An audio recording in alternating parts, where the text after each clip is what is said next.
চলো চলো, দাঁড়িয়ে আছো কেন? চলো এবার শুরু করি। আরে দাঁড়াও দাঁড়াও, আমার গরুকে আগে আসতে দাও।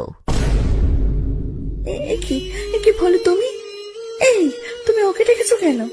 তুমি তো জানো কদম, আমি সামনে করতে পারি না। ভোলু দাদা আমাকে সব শিখিয়ে দেবে বলেছে। দেখবে তোমার আর অসুবিধা হবে না। মানে, কে শেখাবে? আরে কদম, তেমন কিছু না, একটু প্র্যাকটিক্যাল করে দেখাতে হবে তো কি। শুধু আমার দাঁড়িয়ে যাওয়া পর্যন্ত। আরে আমি 2 মিনিটে দাঁড় করিয়ে দেবো, তারপর তোমরা যা খুশি করো, তারপর আমি চলে যাব। আচ্ছা আচ্ছা, ঠিক আছে, শুরু করো তাহলে।